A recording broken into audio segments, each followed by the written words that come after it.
The announcement that Ardie Savea would not travel with the All Blacks from the very beginning of their highly anticipated tour to South Africa immediately became one of the biggest talking points in international rugby.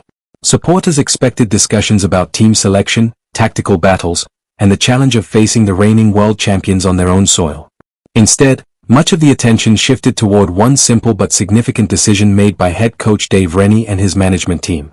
While some fans questioned why the team's inspirational captain would miss the opening stages of such an important tour, others viewed the move as a modern example of intelligent player management designed to ensure that one of rugby's finest performers arrives fresh for the matches that matter most.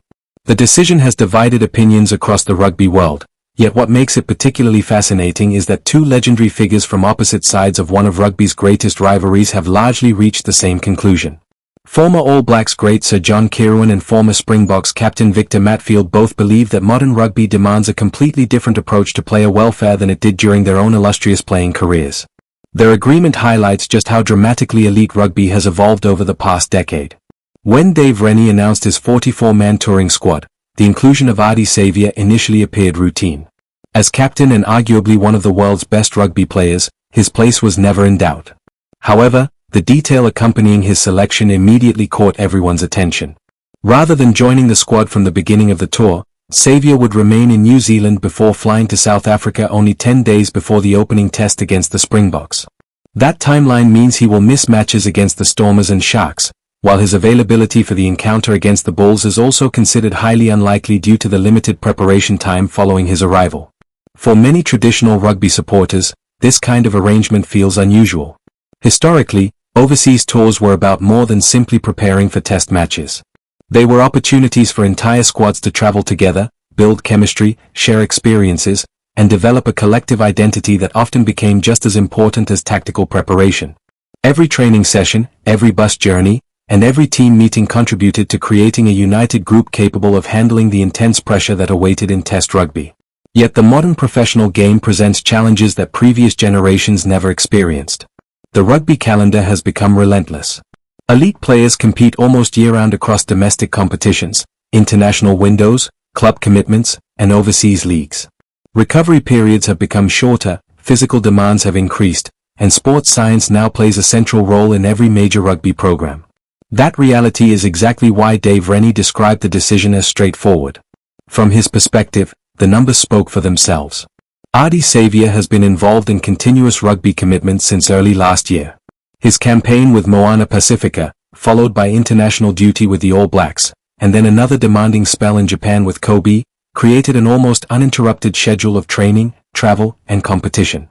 Even for one of the fittest athletes in world rugby, maintaining peak performance under those conditions becomes incredibly difficult. Physical fatigue is only part of the equation. Modern coaching staffs increasingly recognize that mental recovery is every bit as important as physical rehabilitation. Rugby players are expected to perform under enormous pressure while constantly dealing with media scrutiny, public expectations, tactical analysis, and the emotional highs and lows that come with representing their country.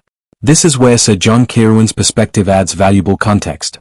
Speaking about the situation, the former All Blacks winger acknowledged that while he naturally leans toward traditional touring values, he also understands why exceptions must sometimes be made. According to Kirwan, Ardie Savea has earned this opportunity through years of extraordinary commitment.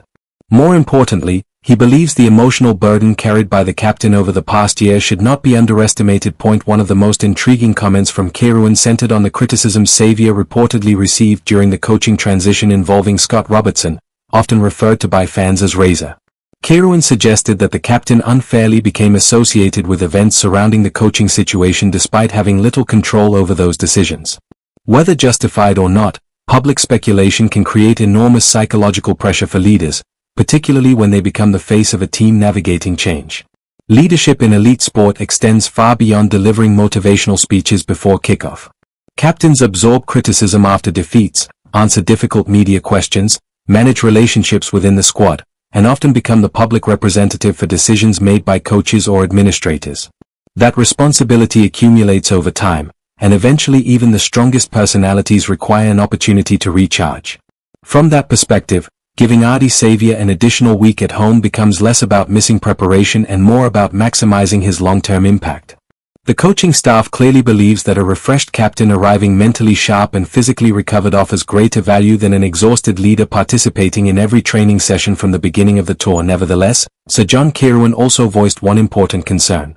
His hesitation stems from history, specifically the experience of legendary England coach Sir Clive Woodward during the 2005 British and Irish Lions tour. That campaign has often been remembered as a cautionary tale about dividing a touring squad into separate groups. During that tour, the Test players frequently remained apart from those selected for midweek fixtures. Rather than functioning as one unified touring party, the squad often operated in separate units with different schedules and objectives.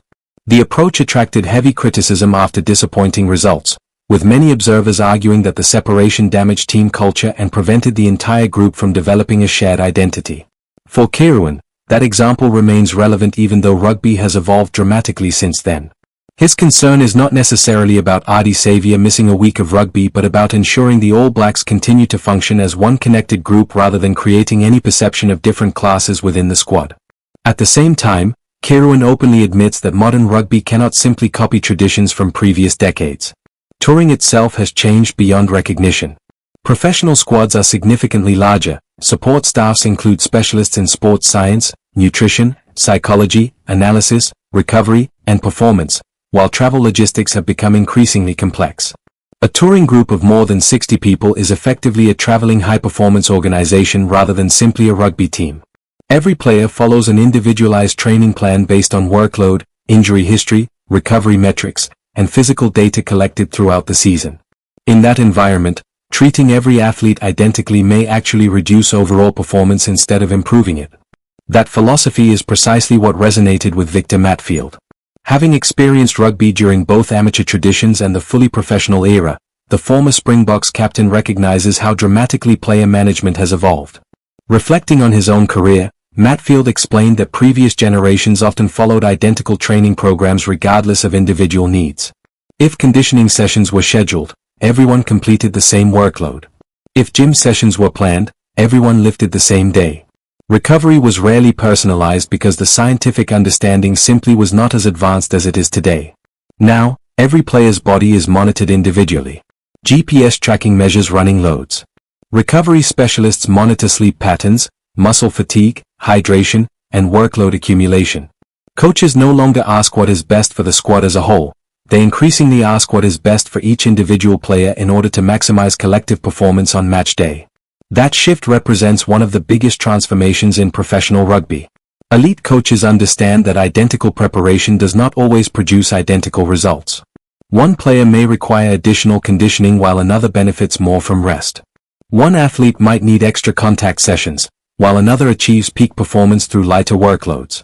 From Matfield's perspective, if sports scientists and coaches believe that an extra week at home allows Ardie Savea to perform at his highest level against the Springboks, then the decision deserves support rather than criticism. Leadership is another area where Matfield believes modern rugby has changed significantly. Although Ardie Savea remains captain, Dave Rennie confirmed that Cody Taylor will lead the squad during the opening stages of the tour. For previous generations, removing the captain, even temporarily, might have been considered disruptive. Today, however, leadership responsibilities are shared among experienced senior players rather than resting solely on one individual. Successful international teams now operate with leadership groups composed of several influential voices. Senior forwards, experienced backs, and veteran players all contribute to decision-making, communication, and maintaining standards within the squad. The captain remains the official figurehead, but the team's culture depends on collective leadership rather than one personality carrying every responsibility alone. That reality provides reassurance for the All Blacks as they prepare for one of the most demanding assignments in world rugby. Facing the Springboks away from home has rarely been easy, and every decision surrounding preparation will inevitably receive intense scrutiny. Yet the willingness of respected rugby figures from both New Zealand and South Africa to support this management strategy suggests that the sport has entered a new era where recovery is viewed as an investment rather than a luxury. Ultimately, whether Dave Rennie's decision proves successful will only become clear once the Test series begins. If Ardie Savea returns refreshed, produces commanding performances, and inspires the All Blacks during rugby's greatest rivalry, this calculated gamble may be remembered as an example of outstanding player management. If results fail to follow, critics will inevitably revisit the debate. For now, however, The overwhelming message from experienced voices like Sir John Kirwan and Victor Matfield is clear. Modern rugby is no longer about asking every player to endure the same journey. It is about giving every individual the best possible chance to perform when the biggest moments arrive, and few players have earned that trust more than Ardie Savea.